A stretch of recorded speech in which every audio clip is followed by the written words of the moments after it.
Très bien. Donc je suis ravi de vous recevoir. Mon nom est Philippe Duclos.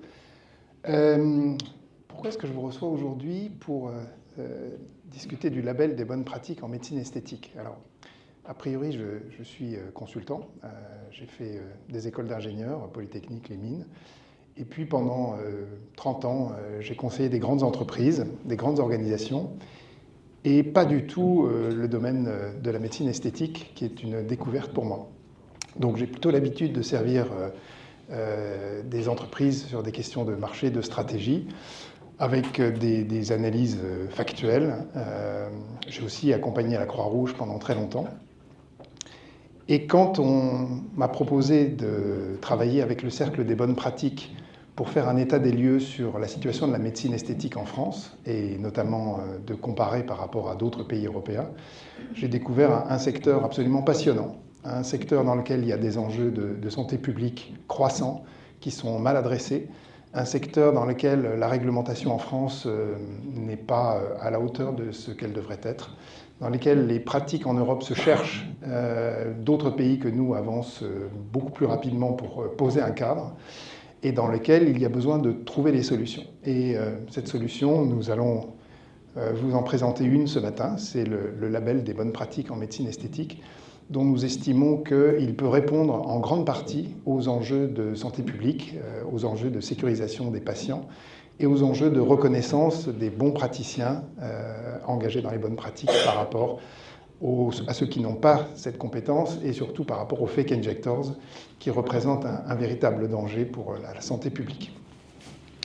Donc ce que je vous propose aujourd'hui, c'est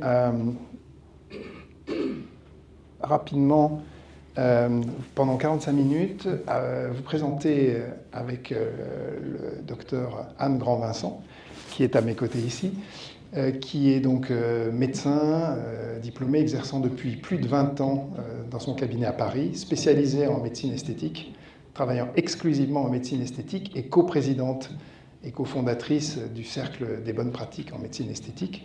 Donc ce que nous allons vous présenter rapidement, c'est donc pendant ces 45 minutes un état des lieux de la situation, pourquoi le cercle, quel est le problème qui est sous-jacent et comment il se manifeste, les limites du cadre actuel, où je vous inviterai à prendre un regard européen sur la question pour sortir des pratiques franco-françaises. Et puis enfin, vous présenter de manière plus détaillée le label, en quoi il consiste, quelles sont les 5 grandes catégories de choses sur lesquelles un bon praticien sera labellisé, quels sont les 21 critères qu'il devra respecter. Et enfin, Anne Grand-Vincent vous présenterait les futures actions autour de ce label, comment il va fonctionner en pratique et comment il va être porté à la connaissance du grand public. Sur ce, sans attendre, je passe la parole à Anne. Merci Philippe.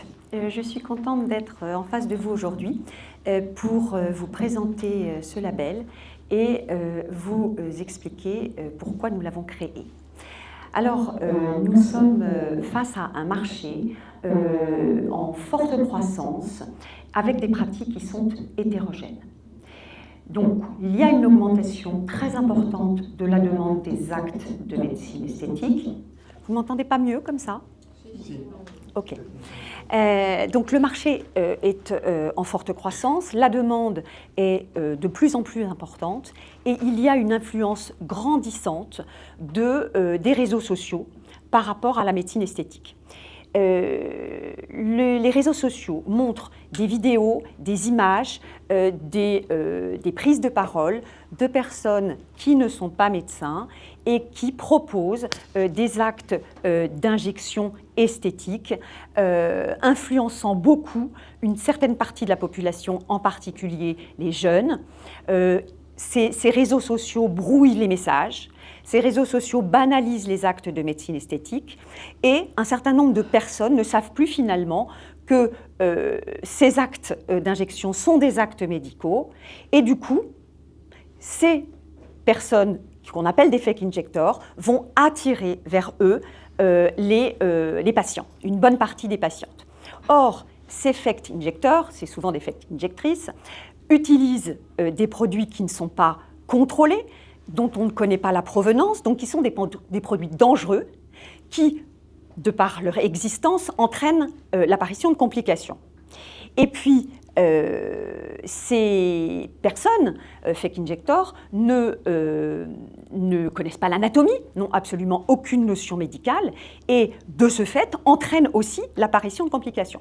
Donc, on est face à une explosion des complications liées à des injections d'esthétique, faites ces complications le plus souvent par des personnes non médecins, fake injectors. Et ça devient un vrai problème de santé publique puisque ça entraîne des complications graves, potentiellement durables, voire définitives chez les personnes, je ne parle pas de patients, mais chez les personnes qui vont voir ces fake injecteurs.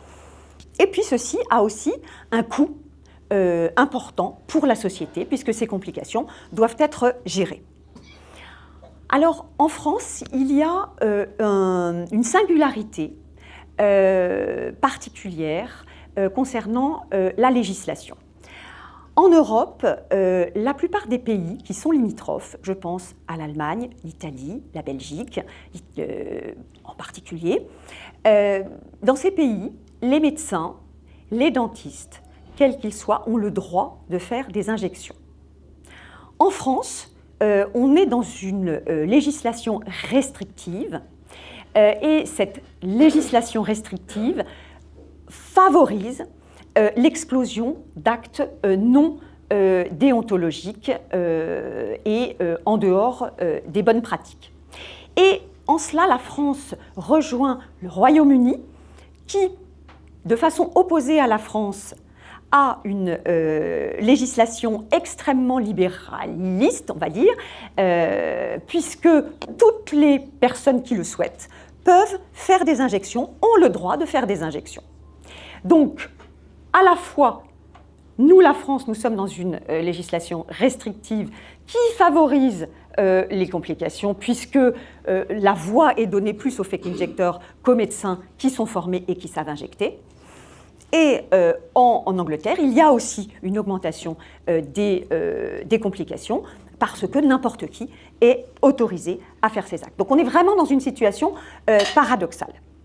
Le Cercle des bonnes pratiques en médecine esthétique souhaite structurer la profession autour de la déontologie et de l'éthique, souhaite protéger les patients et veut apporter des solutions innovantes pour la gestion, en particulier des complications.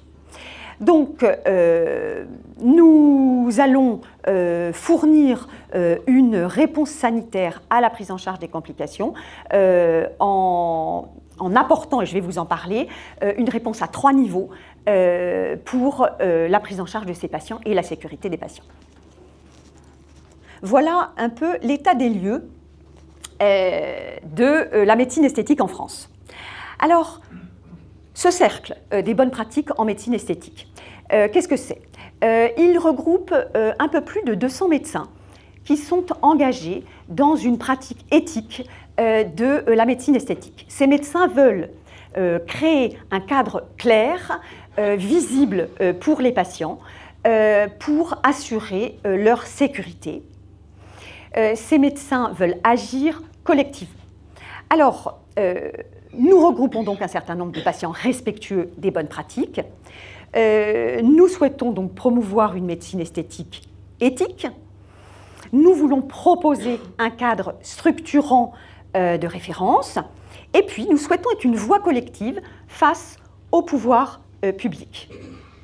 Alors, les missions prioritaires du cercle des bonnes pratiques, c'est une veille sanitaire et un signalement des fake injectors.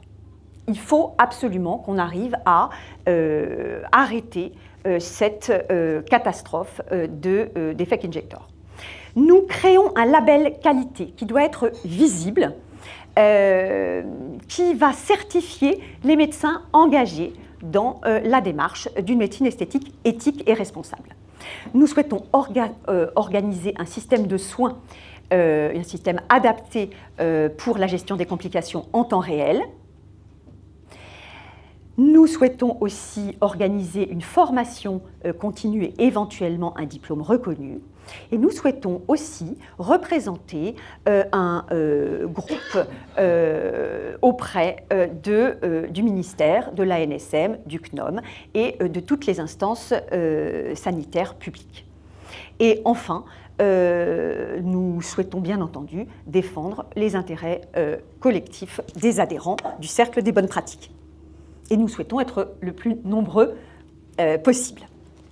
Alors, la charte des bonnes pratiques, la charte du Cercle des bonnes pratiques en médecine esthétique a été donc créée à l'initiative des médecins qui ont fondé le Cercle des bonnes pratiques, et il repose sur 7 piliers éthiques. Et chaque membre du cercle s'engage à respecter l'ensemble de cette charte. Alors, il y a 7 piliers. Le principe fondamental, évidemment, être médecin, avoir un diplôme de médecine, être inscrit à l'ordre des médecins, avoir comme toujours arrière-pensée la sécurité des patients, refuser la banalisation de l'acte médical. L'acte de médecine esthétique est un acte médical et en aucun cas doit être banalisé. Et nous souhaitons bien entendu que chaque médecin engagé dans le cercle s'assure une formation continue. Alors, le deuxième pilier, c'est la consultation préalable. Il doit y avoir, avant chaque acte, une consultation médicale qui ne peut être délégable. Cette consultation médicale donnera lieu à la remise au patient d'un devis, d'une fiche d'information et d'un consentement éclairé. Chaque acte médical préalable doit laisser la possibilité au patient de réfléchir, donc il y aura un délai, il doit y avoir un délai de réflexion systématique. Le troisième pilier est celui de la réalisation des actes. Les actes d'injection et tous les actes qui entraînent une effraction du terme ne peuvent pas être délégués. Ça, c'est vraiment important. Et pour tous les autres actes qui sont hors injection et effraction du derme, il doit y avoir la présence physique du médecin auprès de la personne qui va effectuer l'acte délégué.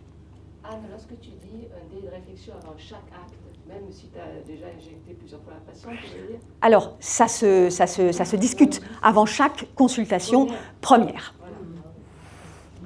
Alors, bien, c'est une bonne question. D'autre part, évidemment, seuls des dispositifs médicaux avec une norme CE peuvent être utilisés, en aucun cas autre chose. Chaque cabinet doit avoir une trousse d'urgence opérationnelle à son cabinet. Après, nous devons, tous les médecins engagés dans le cercle des bonnes pratiques, avoir une éthique médicale. Nous ne pouvons faire aucune pratique promotionnelle, bien sûr.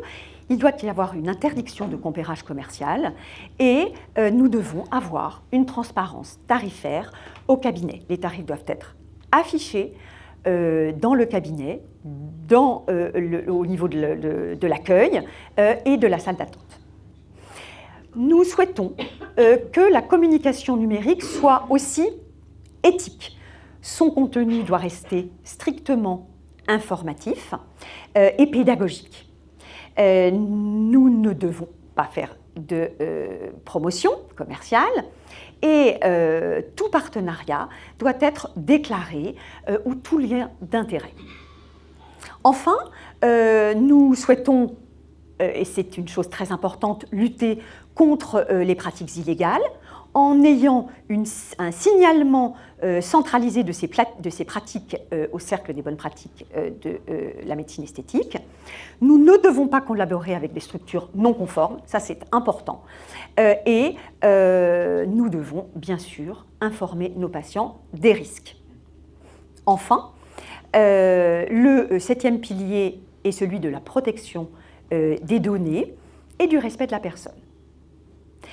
Nous devons fonctionner avec une éthique relationnelle, c'est-à-dire avoir une écoute, une bienveillance, une loyauté, des relations confraternelles avec les membres du cercle et avec les membres qui n'en font pas partie. Et puis, ceci dans l'intérêt, bien sûr, de la qualité et de la sécurité des patients. Les données personnelles doivent être traitées selon la conformité des lois RGPD. Alors, je vais vous parler d'une chose qui me paraît importante, c'est que nous proposons une démarche innovante concernant la gestion des complications en temps réel. Et ça n'existe pas. Il n'y a pas, au niveau national, de dispositif de gestion des complications en temps réel des actes de médecine esthétique. Alors, nous travaillons sur la mise en place d'un protocole pilote de prise en charge de ces complications. Ce dispositif définit des protocoles de soins standardisés au sein d'équipes multidisciplinaires en posant un cadre juridique réel et nous souhaitons aussi former des médecins urgentistes à la gestion des complications spécifiquement esthétiques. Alors, ce dispositif, il a 3 niveaux. Le premier niveau est celui de la détection et du signalement. C'est un niveau qui se passe au cabinet. Chaque médecin doit être capable de reconnaître une complication. Alors, les complications qui peuvent apparaître et qui sont urgentes sont les occlusions vasculaires, les nécroses, les accidents vasculaires cérébraux, les réactions anaphylactiques majeures, les détresses respiratoires, les septicémies. Face à une situation comme celle-ci, le médecin doit pouvoir activer une permanence soit téléphonique, soit par une application mobile, 24 heures sur 24, 7 jours sur 7. Et nous allons faire des fiches de protocole d'urgence standardisées. Ces fiches seront remises à chaque médecin dès lors qu'il sera labellisé. Et ces fiches devront être connues et gardées au cabinet.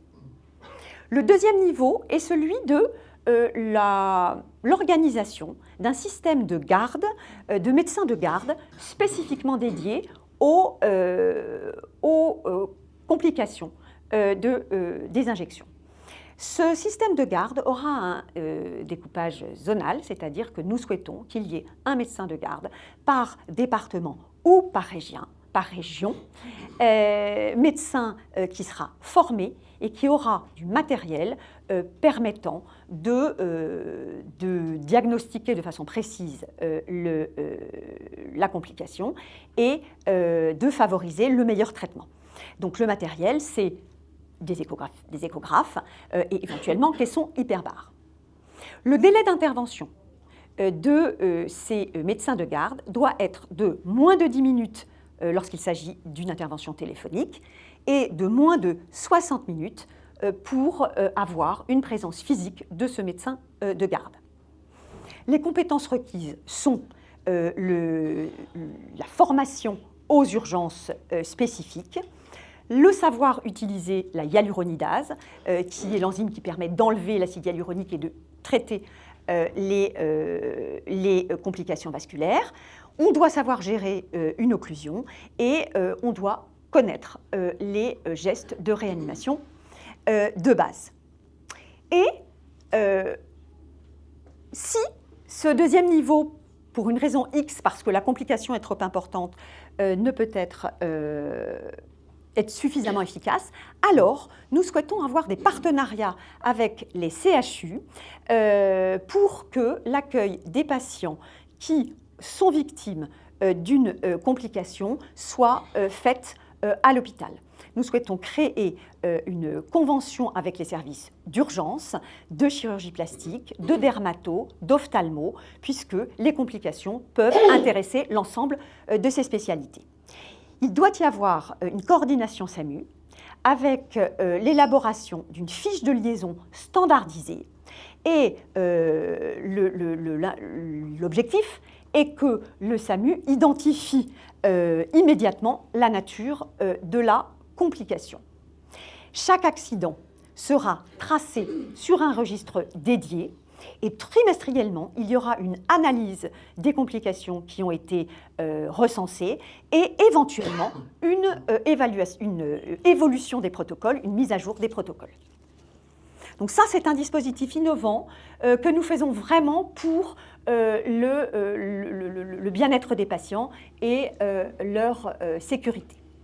Voilà, je vous remercie de votre attention. Je vais donner la parole à Philippe qui va continuer sur... Merci beaucoup, Anne. Vous l'avez compris, derrière la présentation d'Anne Grand-Vincent sur le dispositif de deuxième niveau de traitement des urgences, c'est un énorme travail d'organisation qu'il faut faire avec l'ensemble des spécialistes et des établissements publics, privés, pour arriver à monter cette réponse sanitaire.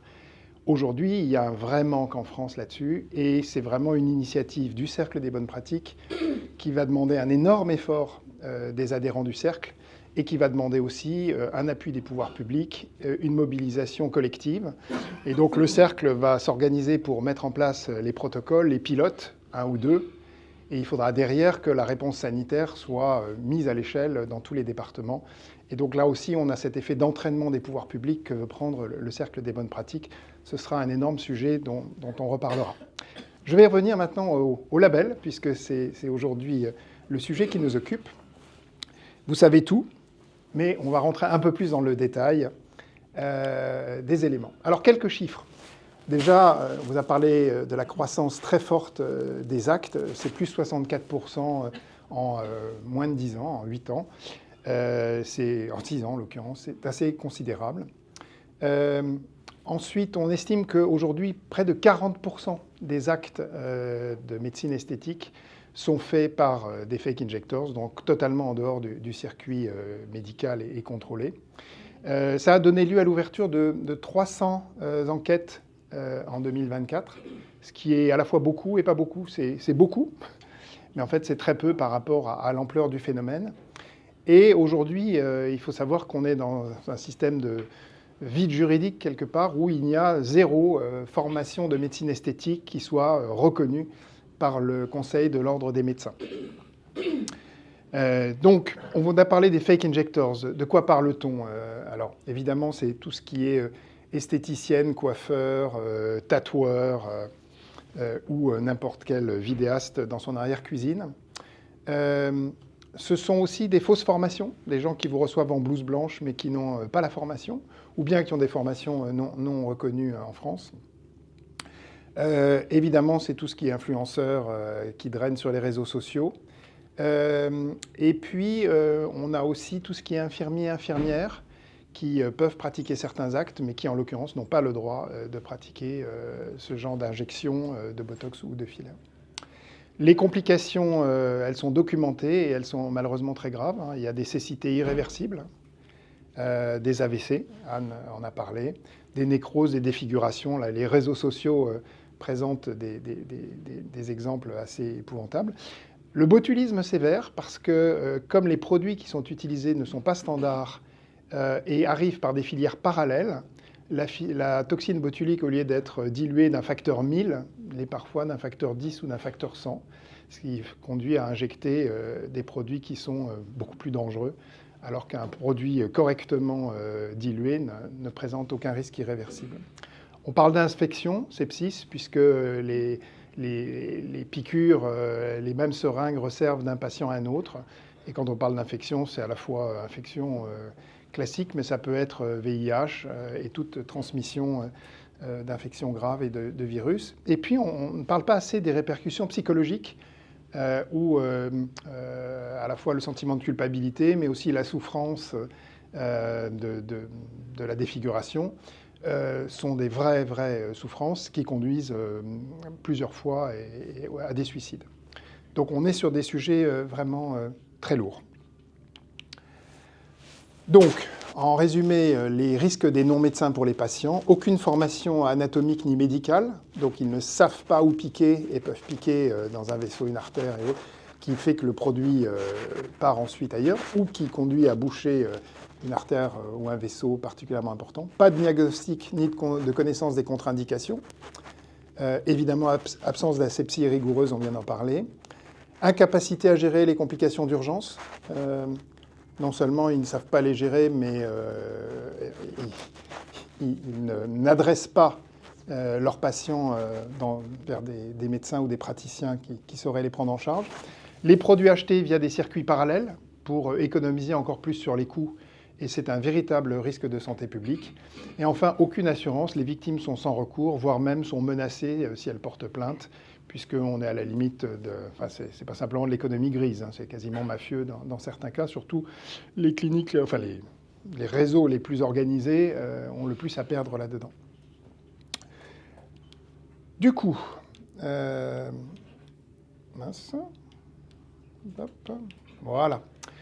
Alors, il n'y a pas que les pauvres patients qui sont en cause là-dedans, il y a aussi la société dans son ensemble, hein, puisque pour une activité estimée à peu près 800 millions d'euros, on voit bien que la fraude à la TVA, elle est donc mécaniquement de 20%, c'est-à-dire 160 millions d'euros. On rappelle que tous les actes de médecine esthétique faits par les médecins esthétiques sont soumis à la TVA. Donc c'est un manque à gagner direct pour l'État. Évidemment, le deuxième manque à gagner, c'est que tous ces fake injectors ne déclarent rien. Donc pas de charge sociale, pas d'impôt sur le revenu. Donc sur le milliard concerné, on peut estimer qu'il y a au moins 350 millions de manque à gagner pour les organismes sociaux et pour l'État sous forme d'impôts. Et puis, le dernier point, on parlait des filières parallèles sur les produits. Bien, ça vient pénaliser directement les entreprises pharmaceutiques qui sont implantées en Europe, et notamment en France, puisque vous avez, pour l'acide hyaluronique, le site HTL Biotechnologie qui est en Ille-et-Vilaine, et donc il fait partie des sites qui sont directement court-circuités par les circuits parallèles. Donc c'est aussi un enjeu de souveraineté industrielle et pharmaceutique. Alors, pour aller plus loin, une étude a été commanditée à Norstat. Elle s'est tenue les 16 et 17 janvier dernier avec un échantillon de plus de 1000 répondants qui sont représentatifs de la société française. Et ce qu'ils nous disent, c'est que 40% des Français, ou en tout cas de l'échantillon, déclarent avoir déjà eu recours ou envisagé d'avoir recours à la chirurgie esthétique au cours de leur vie. Quand on regarde les femmes de 18 à 35 ans, on est à 52% qui déclarent avoir eu déjà recours ou avoir envisagé d'avoir recours à la médecine esthétique. Et 38% considèrent que la banalisation de ces actes sur les réseaux sociaux constitue le premier problème de la médecine esthétique. Ils sont 61% à demander un renforcement du cadre de la pratique, qu'elle soit contrôlée, et notamment à travers la création d'un label spécifique. Et quasiment l'unanimité demande un contrôle des contenus promotionnels pour ces actes de médecine esthétique tels qu'ils apparaissent sur les réseaux. Enfin, interrogé sur la question spécifique de l'élargissement à l'ensemble des médecins compétents de la capacité de faire ces actes, 70% soutiennent l'élargissement des injections esthétiques à des médecins formés afin de réduire la surcharge du petit groupe qui aujourd'hui est autorisé. Alors, l'État étant posé, les limites du cadre actuel. Alors en fait, la France est le seul pays dans lequel un médecin généraliste formé ne peut pas injecter de toxines botuliques. Voilà. Et cette rigidité réglementaire profite évidemment aux fake injectors. Si on regarde l'Allemagne, tous les médecins, incluant les généralistes, peuvent procéder à ces actes d'injection. La publicité médicale est très encadrée, comme elle l'est en France avec le Conseil de l'Ordre. Et en fait, les affaires de fake injectors sont beaucoup plus rares qu'elles ne le sont en France. L'Italie a suivi l'Allemagne. Tous les médecins, y compris les généralistes. Curieusement, la loi italienne et notamment la jurisprudence a fait que les dentistes peuvent faire depuis 2023 l'ensemble du visage également. Et là aussi, les fake injectors sont rares. Et en fait, on a deux pays en Europe qui se distinguent. Le Royaume-Uni par excès de libéralisation et la France par une réglementation inadaptée. Le Royaume-Uni, au début, tous les médecins et les non-médecins peuvent injecter tous les produits. Ça a conduit à une situation sanitaire tout à fait critique. L'Angleterre est en train de revenir en arrière très fortement et de soumettre la pratique des injections, de réglementer injection par injection, profession par profession, dans le cas d'un licensing qui va se mettre en place. Alors certaines décisions ont été prises fin 2025 et l'essentiel va se mettre en place à partir de 2026. Mais la situation était devenue critique et ils sont en train de faire marche arrière très fortement, mais avec un régime encore de licensing qui, tout en étant plus restrictif, reste encore très libéral. Et la France, incompréhensible, la toxine botulique est interdite aux médecins généralistes et du coup 40% des actes sont hors cadre médical. Et finalement, cette réglementation incohérente profite aux non-médecins et aux fake injectors. Si on rentre dans le détail très concrètement, je vais prendre les chirurgiens, donc chirurgien plastique, maxillofacial, ORL ophtalmologue, dermato, médecin généraliste, que ce soit en Allemagne, en Belgique, au Royaume-Uni, en Italie ou en France, tous les actes médicaux à visée esthétique sont autorisés, sauf en France, pour la toxine botulique, pour les médecins, comme on le martèle sans arrêt. Pour les dentistes, c'est très variable. Le péribuccal en Allemagne. En Belgique, ce n'est que la bouche. Le Royaume-Uni, c'est plein visage. L'Italie, comme je l'ai dit tout à l'heure, c'est plein visage. Et en France, c'est la région orofaciale, c'est-à-dire jusqu'au maxillaire, qui est concernée. Les infirmières, pour ce qui est des injections, c'est interdit en Allemagne, en Italie, en France. C'est autorisé en Belgique sous supervision médicale. Et évidemment, c'est libéralisé au Royaume-Uni. Et enfin, les non-médecins, c'est interdit partout, sauf au Royaume-Uni, qui a, comme on l'a vu, libéralisé, y compris aux non-médecins, ce type d'injection. Voilà, donc on voit que sur cette partie-là, c'est vraiment sur cette incohérence que la France se distingue. Du coup, ça pénalise particulièrement les 300 médecins esthétiques formés qui ont quasiment exclusivement cette activité de médecine esthétique. Ce n'est pas des gens qui en font 10% de leur consultation, c'est vraiment des gens qui ne font que ça. Alors, ça représente 0,4% des médecins généralistes. Donc, mettre des bâtons dans les roues aux médecins esthétiques pour lutter contre les déserts médicaux n'a juste aucun sens. C'est un argument politique sans aucune base. Et quant à l'évolution réglementaire de cette profession, qui n'est pas reconnue en tant que telle, elle est en suspens puisque le projet de loi de finances de la Sécurité sociale avait un article prévoyant une structuration de cette profession qui a été censurée par le Conseil constitutionnel parce que c'était un cavalier qui n'avait rien à faire dans une décision budgétaire. Voilà. Vous l'avez compris, la toxine botulique, c'est un paradoxe réglementaire. Pourquoi c'est important et pourquoi cette focalisation? Parce que c'est l'acte le plus demandé. Parce que c'est l'acte qui permet finalement le développement de tous les autres actes. C'est celui qui tire la demande. C'est d'ailleurs celui qui est quasiment donné gratuitement par les fake injectors pour ensuite pouvoir faire le reste. Donc c'est vraiment le produit, entre guillemets, d'appel, même si c'est un acte médical à part entière, mais qui justement est clé pour l'accès à la médecine esthétique.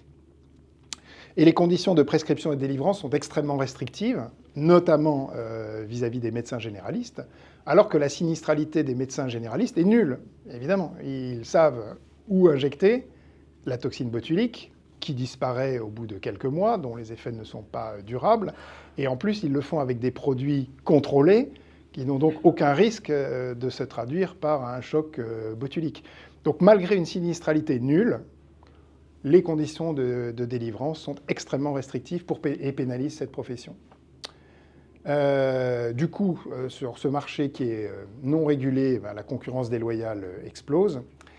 Et le dernier point, c'est qu'il n'y a pas de reconnaissance institutionnelle du diplôme ou de la compétence, de la qualification de médecin esthétique. Vous n'avez pas le droit de mettre médecin esthétique sur votre plaque, même si ça fait 30 ans que vous le faites, que vous avez suivi toutes les formations requises. Vous pouvez vous dire chirurgien esthétique, mais vous ne pouvez pas vous dire médecin esthétique, même si vous avez la qualification. Donc cette absence de reconnaissance institutionnelle pèse aussi sur la profession, et c'est pour ça que le Cercle propose une action. Alors cette action, en quoi consiste-t-elle? Vous avez la réponse, c'est un label. Mais bon, label, ça pourrait être une charte, ça pourrait être un référentiel, ça pourrait être une norme, ça pourrait être une certification, ça pourrait être un agrément. Pourquoi avons-nous choisi le label? Pourquoi le Cercle a-t-il choisi le label? Alors d'abord, la charte, c'est un engagement volontaire. Vous l'avez vu, les médecins adhérents au Cercle des bonnes pratiques adhèrent à cette charte-là. Mais cette charte n'a pas de visibilité des patients, et c'est plutôt un outil pour la profession pour avoir un recueil des bonnes pratiques. Référentiel, c'est en général beaucoup plus technique, beaucoup plus précis, beaucoup plus détaillé.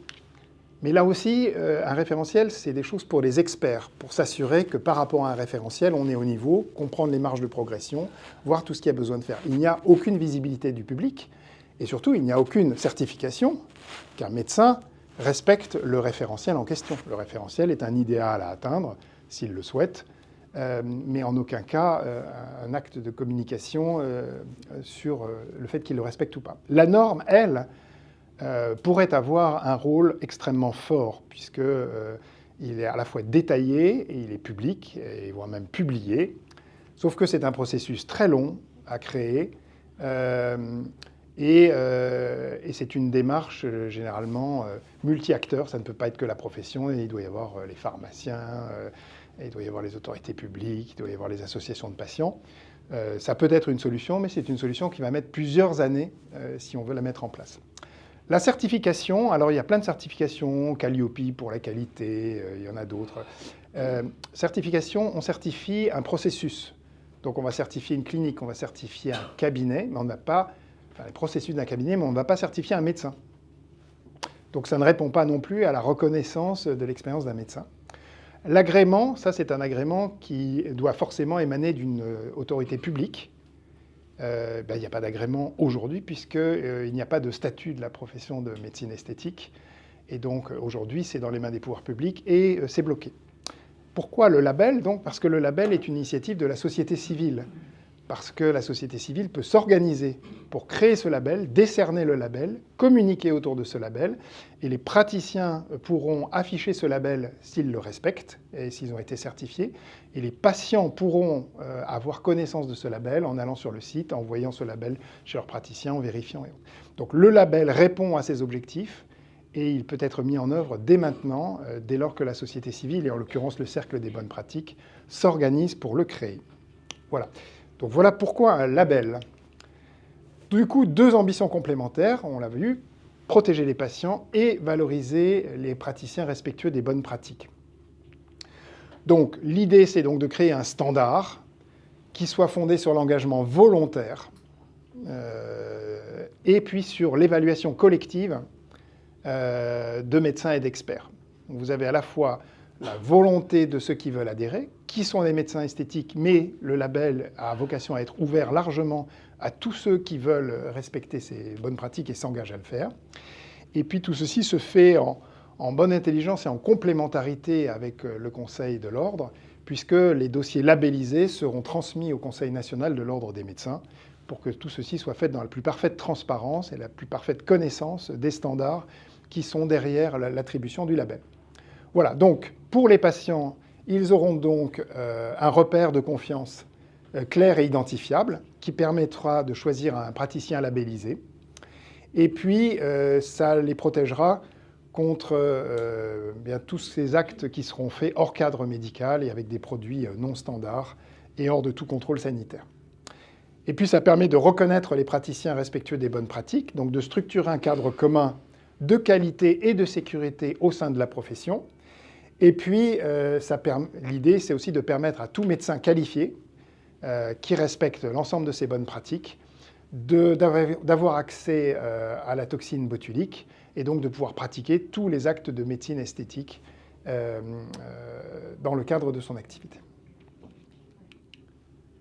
Alors, ce label, Anne a dit tout à l'heure, c'était 20 critères. Ces 20 critères ne sont pas différents de la charte des bonnes pratiques qu'il faut pour adhérer au cercle, mais il vient expliquer quel est le niveau. La charte est un engagement moral sur des sujets. Là, le label va dire quel est le niveau à atteindre pour pouvoir cocher l'atteinte du critère. Donc ces 21 critères, c'est sur tout le processus de l'acte médical. Donc, on va commencer par une première série de critères sur la qualification du médecin et sur le cadre d'exercice dans lequel il pratique. Une deuxième série de critères sera sur l'information et la protection du patient. Une troisième série sera sur la sécurité et la traçabilité des produits, dont on a vu à quel point elle était importante. Quatrième sera sur la déontologie et la communication. Ça recoupe très fortement la charte d'adhésion au club. Au cercle, pardon. Et enfin, le dernier point, c'est la qualité et l'amélioration continue, puisque nous voulons que ce label soit sans arrêt au meilleur niveau.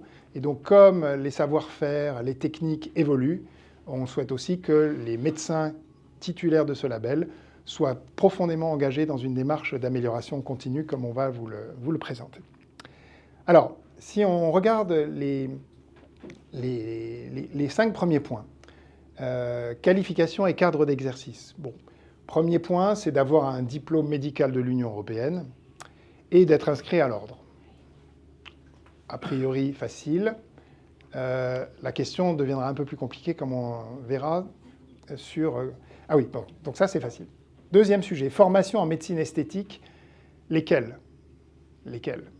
Donc là, c'est celles qui sont acceptées par les assurances pour accepter d'assurer le praticien, puisqu'aujourd'hui, il y a une hétérogénéité des formations. Et donc, le critère qui a été retenu, c'est de dire, dès lors qu'une compagnie d'assurance décide d'assurer, ça veut dire qu'elle considère que l'expérience et les diplômes et la formation sont suffisants. Enfin, un environnement médical conforme aux exigences sanitaires. On ne fait pas ça dans son arrière-boutique. Et on ne fait pas ça non plus dans la zone où on reçoit les patients. Il y a une salle à part. Et puis enfin, une assurance responsabilité civile qui couvre l'activité esthétique. Pour l'information et la protection du patient, Anne en a parlé tout à l'heure, une consultation préalable distincte de l'acte. Ensuite, une information sur le rapport bénéfice-risque et sur les traitements alternatifs, ce que fait naturellement un médecin. Un médecin n'a pas une attitude commerciale, mais cherche en permanence les traitements alternatifs qui permettent de répondre à la question des bénéfices attendus pour le patient. Enfin, un consentement éclairé formalisé qui va avec un délai de réflexion. Là aussi, il sera précisé selon ses premières consultations, revisite, acte invasif, acte non invasif. Le diable se niche dans le détail, mais là aussi, on parle bien de délai de réflexion suffisant. Et enfin, la protection des patients vulnérables, et donc en l'occurrence l'interdiction d'actes de médecine esthétique pour les mineurs. Les actes étant autorisés, évidemment, s'il y a un sujet de réparation ou d'atteinte, un vrai problème médical. Déontologie et communication, sécurité et traçabilité, donc traçabilité complète des produits, mais aussi des dispositifs médicaux qui doivent être homologués CE. Des protocoles écrits de gestion des complications, puisque une des grandes forces d'aller chez un médecin esthétique adhérent aux bonnes pratiques, c'est qu'ils savent gérer les complications. D'abord, ils ont très peu de complications, mais surtout, quand ils en ont, ils savent les gérer. Formation aux urgences liées aux injections, ça va avec le traitement des complications. Un médecin sait reconnaître la détresse d'un patient, et donc il est formé à cela.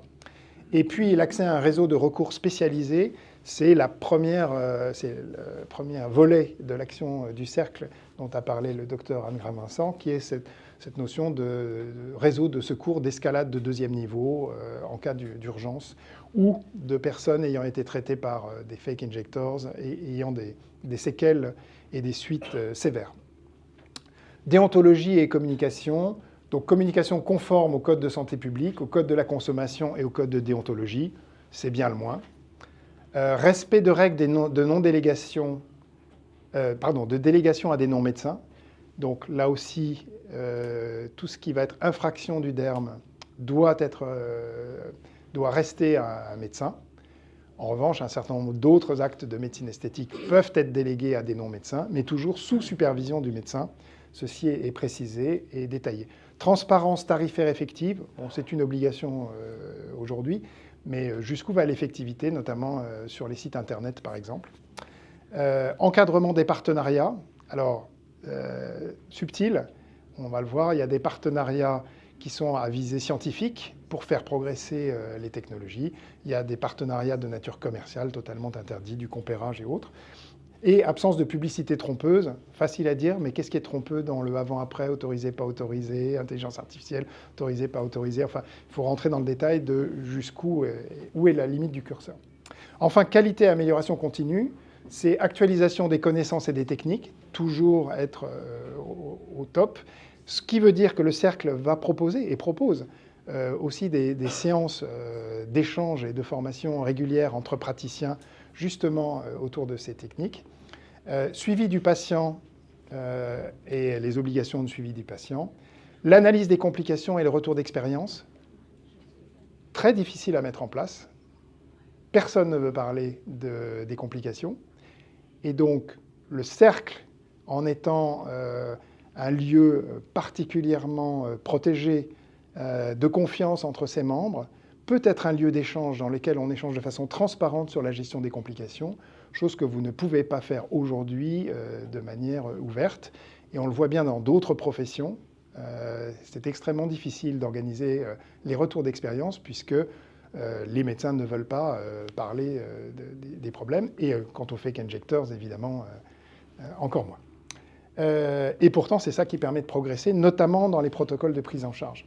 Et puis l'engagement formel au respect de la charte, c'est bien le moins, puisque cette charte est quand même le socle que devrait respecter tout médecin. Voilà, je regarde en termes de temps pour savoir si il est 10 heures. Je pense que si vous avez des questions sur l'un de ceux-là, on sera ravis de répondre. Mais sinon, je propose que nous avancions. Enfin, pour chaque fois, donc on a listé très concrètement. C'est quand même un petit point important sur la communication. Et sur la plupart de ces critères, il y aura des engagements signés de chaque médecin d'adhésion à des bonnes pratiques. Il y aura aussi un certain nombre de contrôles documentaires. Et il y aura aussi, sur tout ce qui est communication, et notamment communication sur les sites, sur les réseaux, il y aura aussi un contrôle de la part du cercle des bonnes pratiques pour s'assurer que tout ceci est effectivement conforme aux engagements qui ont été signés. Donc il y a un double niveau de contrôle qui permettra de s'assurer du respect avant de décerner le label. Alors la labellisation en pratique, comment ça va se passer? Alors, merci Philippe. Donc, en pratique, chaque médecin volontaire déposera son dossier auprès des instances dirigeantes du cercle. Son dossier doit comporter tous les justificatifs demandés pour répondre aux critères. Ensuite, ce dossier sera vérifié. Il y aura donc une vérification documentaire et une vérification de l'empreinte numérique. Cette vérification donnera lieu soit à un accord, soit à une demande de mise en conformité, soit, si c'est nécessaire, à un refus, mais qui sera toujours motivé. Cette vérification sera faite dans les 20 jours après dépôt du dossier. Tous les dossiers seront revus. Il y aura une session mensuelle des instances dirigeantes du Cercle des bonnes pratiques pour l'attribution. Et à l'issue de cette session mensuelle, nous enverrons les dossiers validés à l'Ordre des médecins. Ensuite, chacun pourra, au bout de 2 mois, chaque médecin labellisé pourra faire état du label obtenu sur son site internet et dans sa communication et au sein du cabinet.